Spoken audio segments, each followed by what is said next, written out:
Estás disfrutando de la programación de Nuevo Tiempo Honduras, llevando esperanza. Hola, hola queridos hermanos, qué placer, qué gusto tenerlos nuevamente en nuestro programa Retomando el Conflicto de los Siglos. Vamos a iniciar de la mejor manera con una oración. Los invito a que puedan acompañarme ahí donde estén. Padre nuestro que estás en las alturas de los cielos, santo y glorificado sea tu nombre, Dios. Te pedimos que este programa sea de mucha bendición para cada una de las personas que esté aquí presente y que podamos llegar a mucha gente para que puedan llegar a tus pies. En Cristo Jesús. Amén. Estás disfrutando de la programación de Nuevo Tiempo Honduras, llevando esperanza. Continuamos con nuestro programa y vamos a la parte de la alabanza y la adoración. Para eso tenemos unos invitados muy especiales que nos han estado acompañando en nuestros programas de la Asociación Atlántica. El día de hoy tenemos a nuestra querida hermana Miriam Montoya con el canto El Santuario. El tiempo es suyo.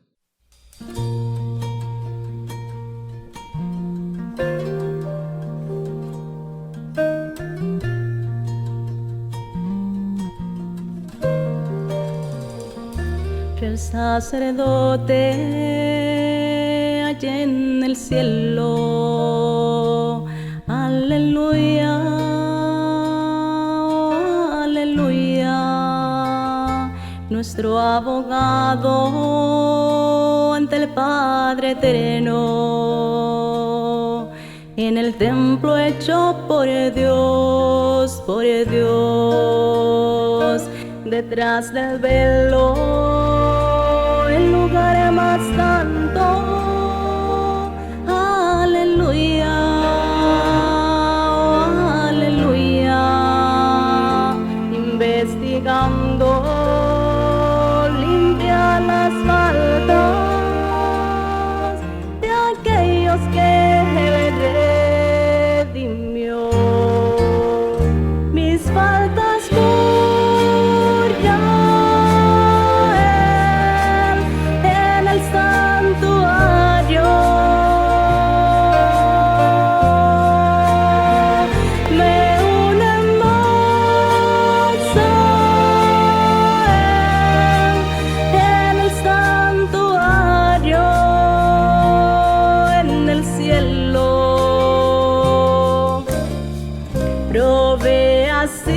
para mí en el santuario.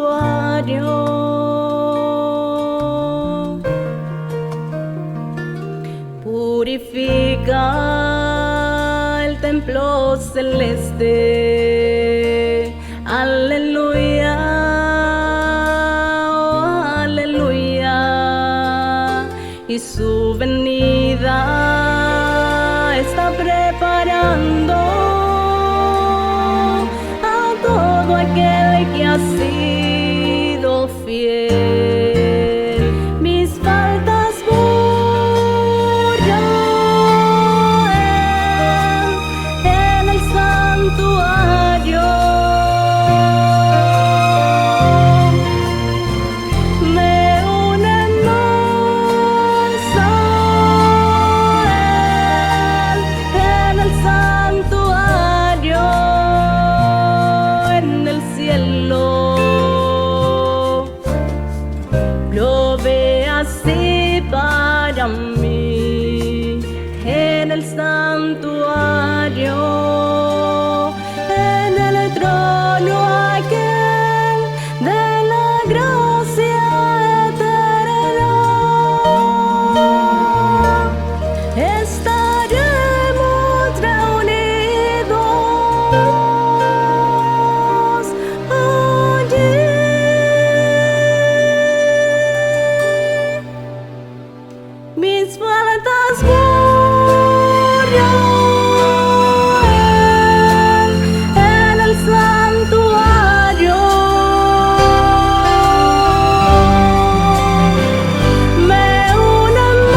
cayó.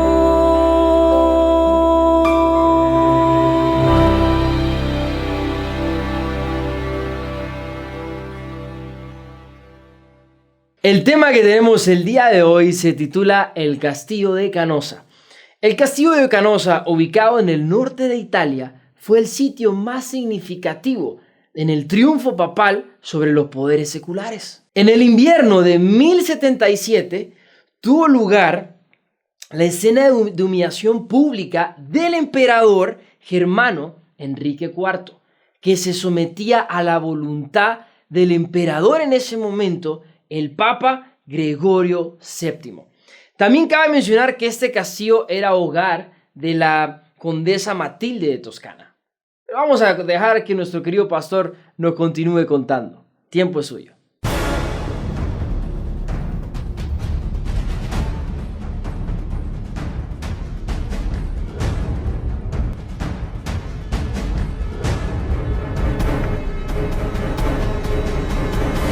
Aquí comienza su programa, Retomando el Conflicto de los Siglos.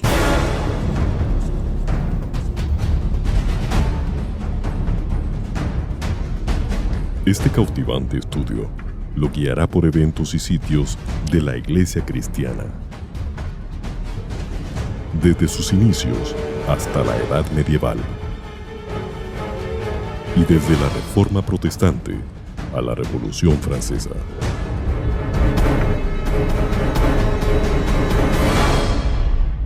Con ustedes, el pastor Adán Ramos.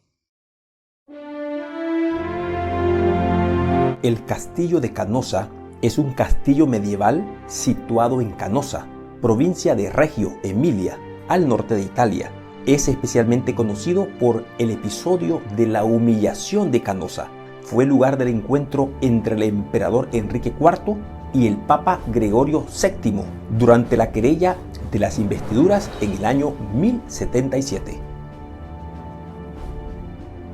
El castillo fue construido por el año 940 por Adalberto Atto, hijo de Sigifredo de Luca, un príncipe lombardo.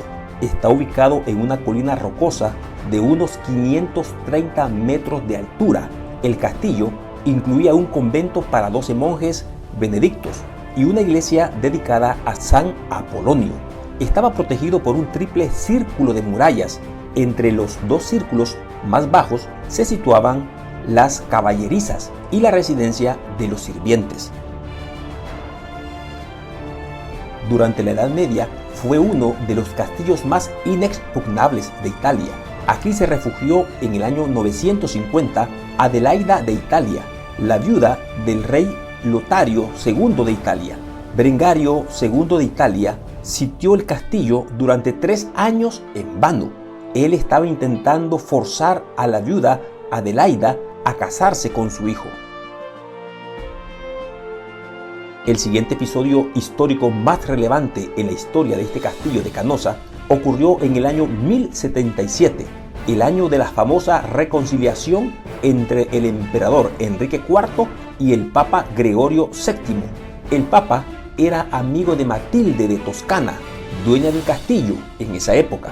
Matilde estableció en su testamento que sus tierras deberían ser entregadas a la iglesia después de su muerte, que ocurrió en el año 1115, pero sus herederos no cumplieron sus deseos ni aceptaron tales disposiciones. La humillación de Canosa es el episodio que ocurrió durante la lucha política que puso a prueba la autoridad de la iglesia dirigida por Gregorio VII, opuesta a la autoridad imperial de Enrique IV, quien, para obtener el levantamiento de la excomunión infringida sobre él por el Papa, se vio obligado a humillarse, esperando arrodillado durante 3 días y 3 noches frente a la puerta principal, que estaba rodeada de nieve en enero de 1077.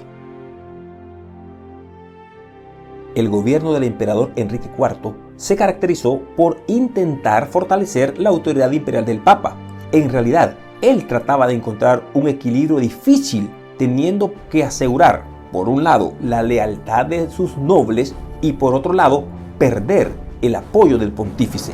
Enrique puso ambas cosas en peligro cuando decidió en 1072 nombrar al clérigo Tedaldo de la arquidiócesis de Milán, que había quedado vacante. Esto provocó una astuta y larga disputa con el Papa Gregorio VII, quien respondió con una dura carta fechada el 8 de diciembre, en la que, entre otras cosas, acusa al emperador de no mantener su palabra dada y de seguir apoyando a los excomulgados. Al mismo tiempo, envió un mensaje verbal que sugería la gravedad de estos crímenes cometidos y que le hacía responsable no solo de la notificación de la Iglesia, sino también de la privación de su corona. Enrique no se molestó en lo absoluto, y en el sínodo de Worms, celebrado el 24 de enero de 1076, el Papa fue declarado depuesto y se pidió a los romanos que eligieran a uno nuevo. La reacción de Gregorio se produjo de manera inmediata y el 22 de febrero de 1076 se pronunció la sentencia de excomunión contra el emperador, disolviendo a los súbditos del juramento de lealtad y profanando el imperio. El evento enredó a Enrique IV con los príncipes alemanes, quienes en octubre de ese mismo año le exigieron obtener la reconciliación con el Papa dentro de un año. También fijaron una cita para una asamblea que se celebraría con Gregorio en Augusta el 2 de febrero del año siguiente. Enrique, tan pronto como supo que el Papa se preparaba para partir hacia Augusta, bajó en diciembre con su ejército a Italia con destino a Roma, mientras Gregorio, al enterarse de ello, se refugió en el castillo de Canosa, huésped de Matilde de Canosa. En el invierno de 1076 y 1077, Enrique y su suegra, la condesa Adelaida de Susa, comenzaron su procesión penitencial en Canosa para obtener el levantamiento de la excomunión por el Papa Gregorio VII. Con ellos también estaban su cuñado Amedeo II de Saboya y el marqués Alberto Aso II. Durante 3 noches y 3 días, del 25 al 27 de enero de 1077, Enrique se vio obligado a humillarse, teniendo que esperar frente al portal de la entrada del castillo de la marquesa Matilde de Canosa para ser admitido ante el Papa. La espera tuvo lugar mientras una ventisca rugía. Enrique yacía de rodillas, descalzo, mal vestido, su cabeza salpicada de cenizas. Él venía todos los días y se paraba frente a la puerta que estaba cerrada a la espera de que el Papa se dignara en recibirlo.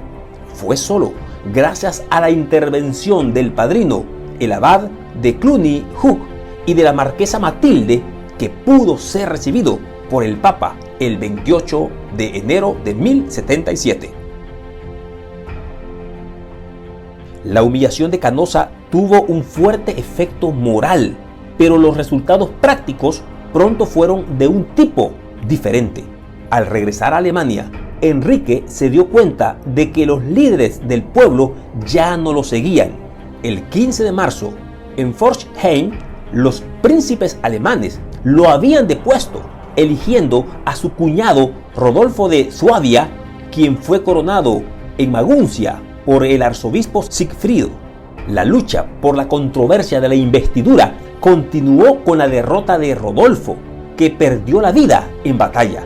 El nombramiento de obispos de Brixen, leales a Enrique, en un concilio convocado por el propio Enrique el 25 de junio de 1080. En ese mismo concilio también se nombró a Guiberto, arzobispo de Ravenna, un verdadero antipapa, y que asumió el nombre de Clemente III. El descenso de Enrique en Italia y la conquista por parte de su ejército a la ciudad de Roma, con el Papa Gregorio VII a la cabeza. Enrique derrotó a su rival 2 veces en batalla, y Gregorio VII, el 7 de marzo de 1080, lo excomulgó de nuevo, bajo la acusación de no respetar los pactos de Canosa, e impedir la asamblea en Augusta. De este hecho histórico nació la frase ir a Canosa, en referencia a aquellos que se humillan o admiten haber cometido un error.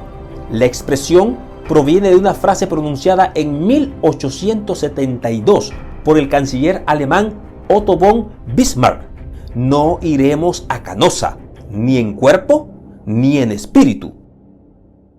El castillo de Canosa, en el norte de Italia, en las colinas de los Apeninos, fue el sitio más significativo del triunfo del papado sobre los poderes seculares.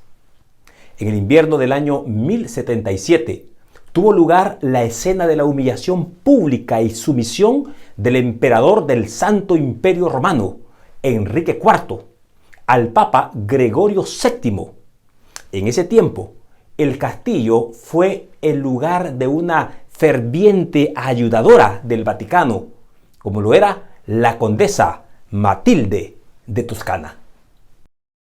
Este estudio está basado en la Biblia y los escritos de Elena G. de White. El tema de hoy será el Castillo de Canosa. Es probable que el año 1046 fue el nacimiento de Matilde. Fue también el año en que el Sacro Emperador Romano, gobernante de los estados alemanes, Enrique III, fuera coronado en Roma. Matilde fue también educada, principalmente por su madre o bajo la dirección de ella. También aprendió varios idiomas, el italiano, el alemán, pero también aprendió el latín y el francés. Ella era una experta costurera, pero también tenía entrenamiento religioso y es muy probable que también haya sido educada en estrategias militares. El monje Hildebrand, quien llegó a ser más tarde el Papa Gregorio VII, pudo haber tomado parte en la educación de Matilde, especialmente durante esas visitas que hacía a la familia de ella. En 1052, el padre de Matilde fue asesinado. Al principio, Matilde coheredó con su hermano y tal vez una hermana, pero si es que acaso estos existieron, pronto murieron. En 1054, para proteger sus derechos de su herencia como hija, la madre de Matilde, Beatriz, se casó con Godfrey, duque de Baja Lorena. Godfrey y el rey Enrique III estaban en total desacuerdo. Enrique estaba enojado porque Beatriz se casó con alguien hostil a él. En el año 1055, Enrique III capturó a Beatriz y a Matilde. Enrique declaró que el matrimonio de Beatriz no era válido, alegando que él no había dado el permiso y que Godfrey debió haberla forzado al matrimonio. Pero Beatriz lo negó y Enrique III la mantuvo prisionera por insubordinación. Godfrey regresó a Lorena durante su cautiverio, que continuó hasta el año 1056. Finalmente, con la persuasión del Papa Víctor II, Enrique liberó a Beatriz y a Matilde y regresaron a Italia. En 1057, Godfrey regresó a la Toscana, exiliado después de una guerra fallida en la que había estado del lado opuesto de Enrique. Poco después, Enrique III murió y Enrique IV fue coronado.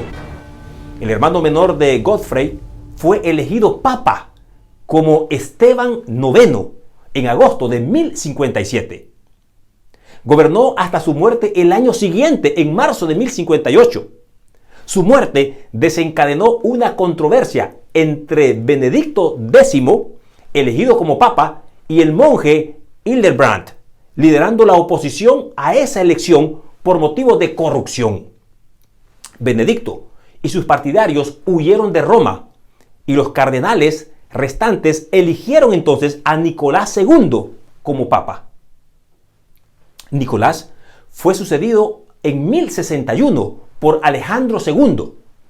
El Sacro Emperador Romano y su corte apoyaron al antipapa Benedicto y eligieron a un sucesor conocido como Honorio II, con el apoyo de los alemanes, intentó marchar sobre Roma y destruir a Alejandro II, pero fracasó.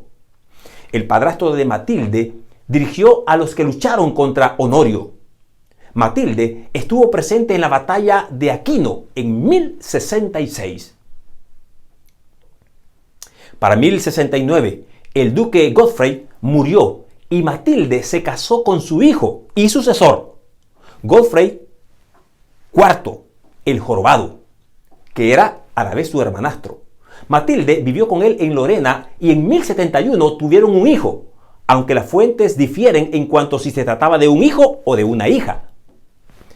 Después, este niño murió siendo muy pequeño. Sus padres se separaron. Godfrey se quedó en Lorena y Matilde regresó a Italia, donde comenzó a gobernar con su madre. Hildebrand, que había sido visitado frecuentemente en su hogar en la Toscana, fue elegido papa como Papa Gregorio VII en 1073.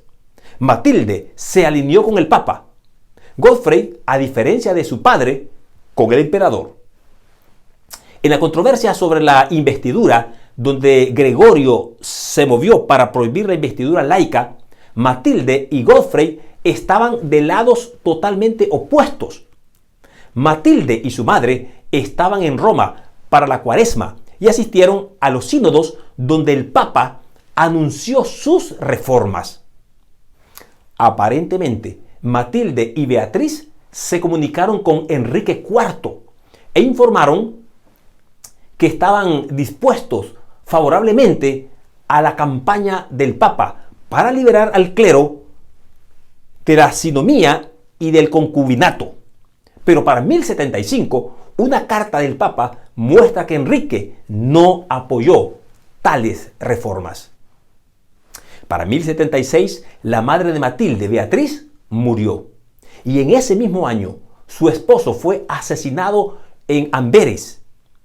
Matilde fue gobernante de gran parte del norte y del centro de Italia en ese mismo año.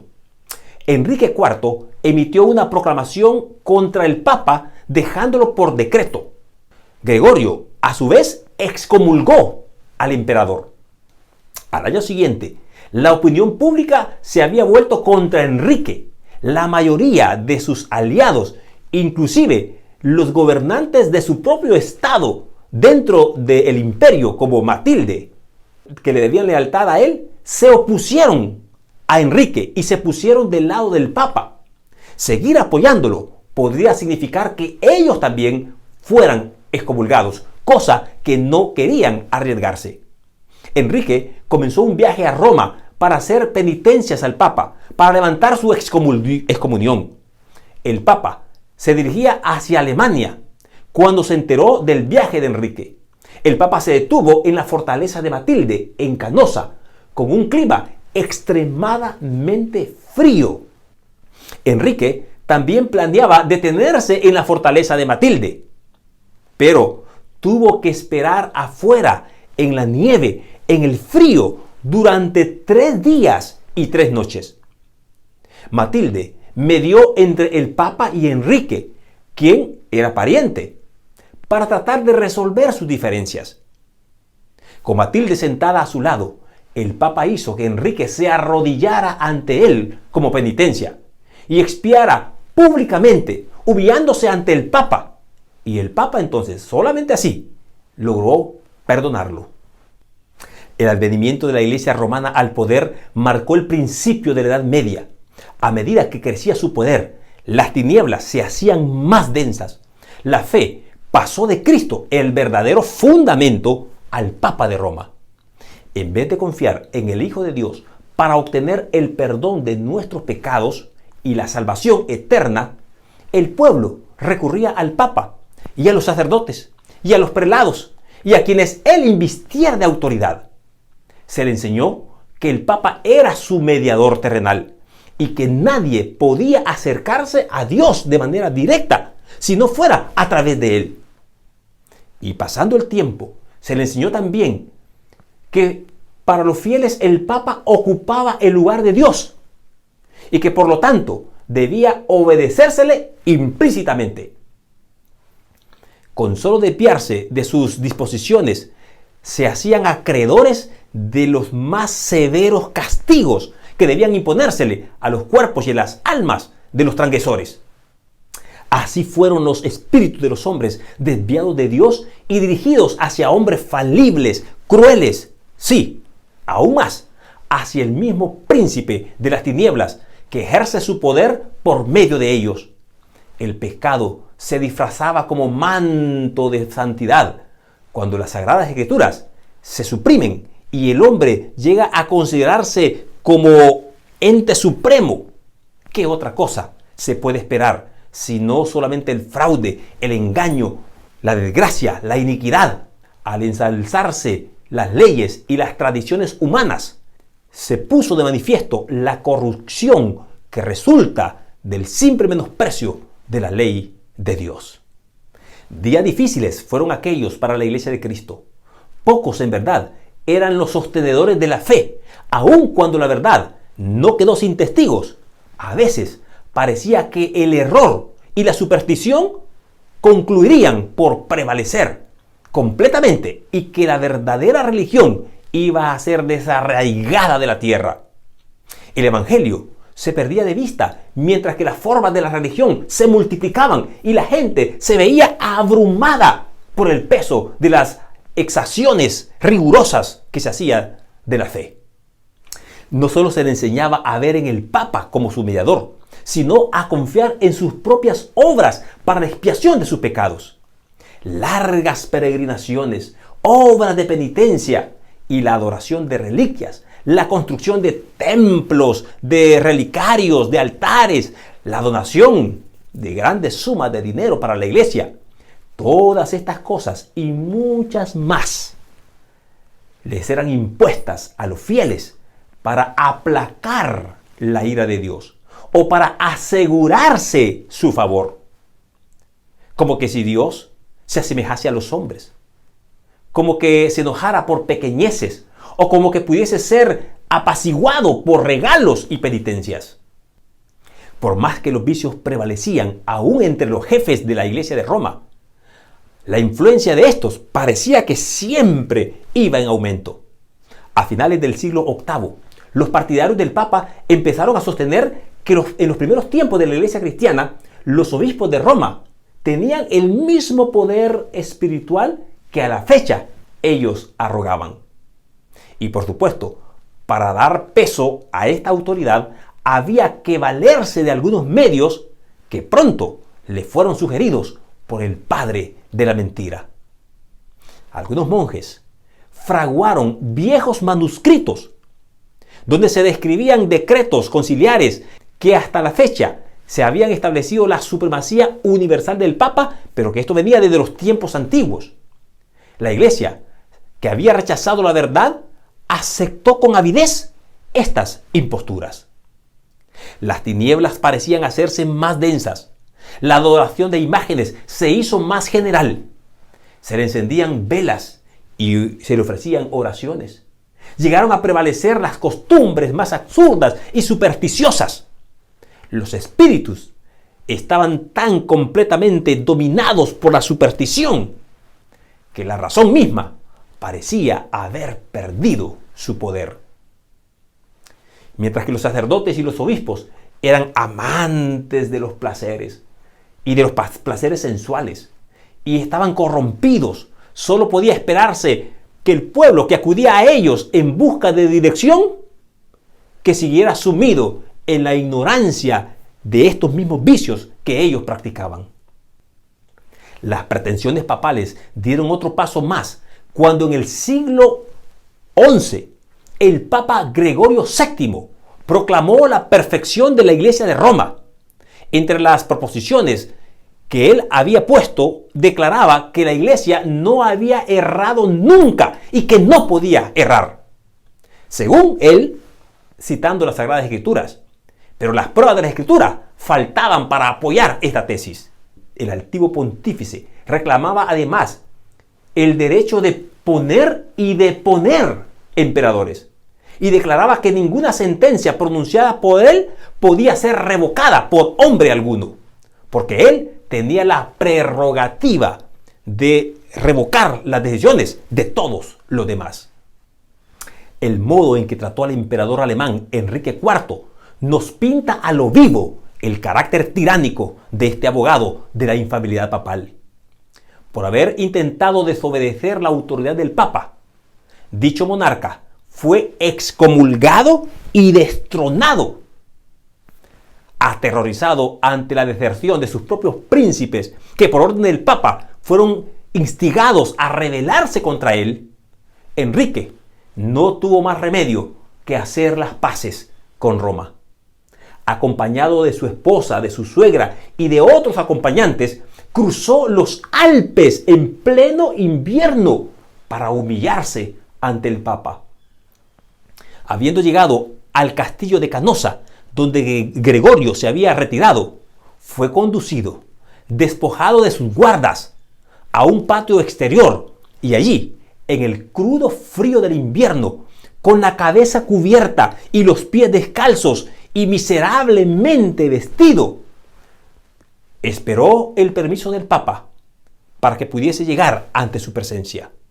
Y fue solo después que hubieron pasado 3 días y 3 noches ayunando y haciendo confesiones, concedió el pontífice en perdonarle. Y aún entonces, cuando le fue concedida esta gracia, con la condición de que el emperador esperaría la venida del Papa antes de reasumir las insignias reales o de poder ejercer su poder. Y Gregorio, envanecido de este triunfo, se jactaba de que era su deber abatir la soberbia de los reyes. Cuán notable contraste hay entre el despótico orgullo de tan altivo pontífice y la mansedumbre y la humildad de Cristo, quien se presenta a sí mismo como llamando a la puerta del corazón para admitirlo en él y traer paz y perdón.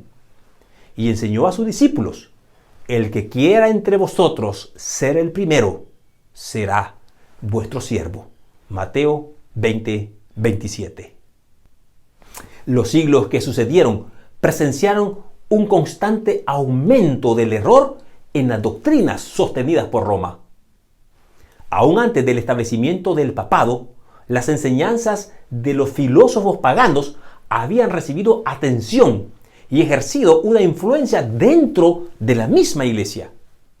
Muchos de los que se profesaban ser convertidos se aferraban aún a sus dogmas y filosofías paganas. Y no solo seguían estudiándolos ellos mismos, sino que inducían a otros a que también las estudiasen con ellos a fin de poder extender su influencia pagana. Fue así como se introdujeron graves errores a la fe cristiana. Uno de los principales fue la creencia en la inmortalidad natural del hombre y del estado consciente después de la muerte. Esta doctrina fue la base sobre la cual Roma estableció la invocación de los santos y la adoración de la Virgen María. De esta misma doctrina se derivó también la herejía del tormento eterno para los que mueren impenitentes y que muy pronto figuró en el credo papal. De este modo se preparó el camino para la introducción de otra invención del paganismo, a la que Roma llamó el purgatorio y de la que se valió para aterrorizar a las muchedumbres crédulas y supersticiosas. Con esta herejía, Roma afirmaba la existencia de un lugar de tormento en el que las almas de los que no merecían la eterna condenación han de ser castigados por sus pecados y de donde, una vez limpias sus impurezas, son admitidos en el cielo. Una impostura más necesitaba Roma para aprovecharse de los temores y de los vicios de sus adherentes. Fue esta la doctrina de las indulgencias. A todos los que se alistasen en la guerra que emprendía el pontífice para extender sus dominios temporales, o para castigar a sus enemigos, o para exterminar a los que se atreviesen a negar su supremacía espiritual, se les concedía plena remisión de todos sus pecados, pasados, presentes y futuros, y la condenación de todas las penas y castigos merecidos. Se enseñó también al pueblo que por medio de pagos hechos a la iglesia podía liberarse del pecado y liberarse también las almas de sus amigos, de sus difuntos, todos estos que habían sido entregados al purgatorio. Por estos medios llenaban sus arcas la famosa iglesia de Roma y sustentaba su magnificencia, sus lujos y sus vicios, que pretendían ser representantes de aquel que ni siquiera tuvo donde recostar su cabeza. La condición en la que el mundo se encontraba bajo el poder de Roma resultaba ser el cumplimiento espantoso e impresionante de las palabras del profeta Oseas, cuando dijo lo siguiente: mi pueblo está destruido por falta de conocimiento, por cuanto tú has rechazado con desprecio el conocimiento de Dios. Yo también te rechazaré, puesto que te has olvidado de la ley de tu Dios. Me olvidaré yo también de tus hijos.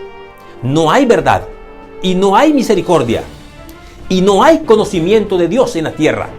No hay más que un perjurio de mala fe y homicidios y hurto y adulterio.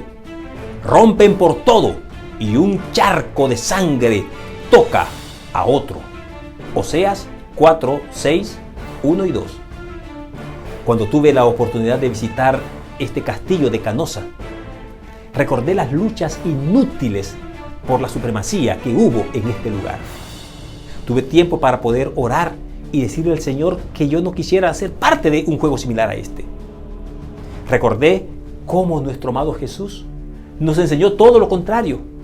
Aquella vez cuando se arrodilló para lavar los pies de sus arrogantes discípulos en la última cena. Y cuando veo las ruinas de este castillo de Canosa, puedo ver el final de la soberbia humana y la búsqueda de la supremacía.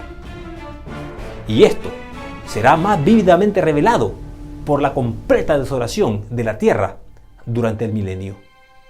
Y entonces me pregunto, ¿para qué tanta lucha? ¿Para qué tanta arrogancia? Muchas veces podemos caer nosotros en la misma trampa y en el mismo juego, de creer que somos lo que somos, cuando en realidad no somos nada.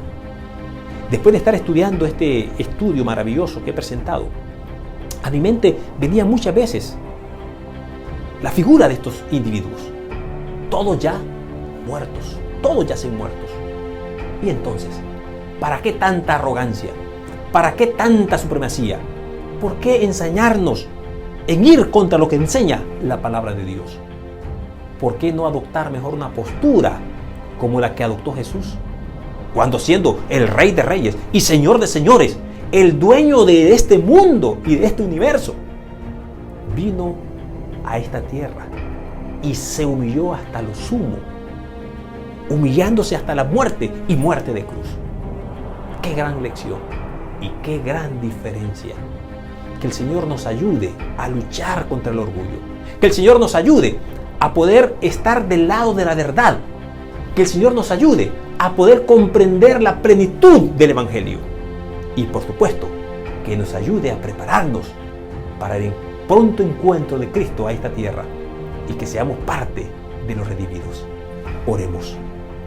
Bendito Padre y buen Señor, al mirar la vida de Cristo en esta tierra, no tenemos más que admiración y gratitud de saber que el Dios del universo, el que hizo este mundo, esta tierra, se despojó de la gloria que tenía en el cielo para venir a ser humillado, para venir a enseñarnos las grandes lecciones de vida, las lecciones de humildad, las lecciones que no somos nada, que en esta tierra todo pasará y que si hemos de prepararnos es para ir al reino de los cielos. Por lo tanto, Padre, invocamos tu presencia con nosotros, a acompañarnos todos los días de nuestra vida. En el nombre de Jesús oramos. Amén. Bien, mis queridos hermanos, mis queridos amigos, gracias por usted estar siempre pendiente de este programa, Retomando el Conflicto de los Siglos. Les esperamos en nuestro próximo capítulo que cada vez más nos acercamos a ese momento glorioso cuando Jesús ha de venir a esta tierra. Dios te bendiga, un abrazo, saludos.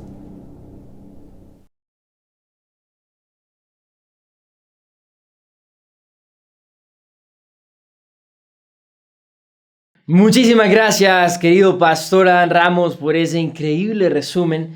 También quiero agradecerles a cada una de las personas que nos estuvo acompañando el día de hoy. Quiero animarlos a que podamos compartir este enlace para que muchísimas otras personas puedan conocer esta información tan valiosa.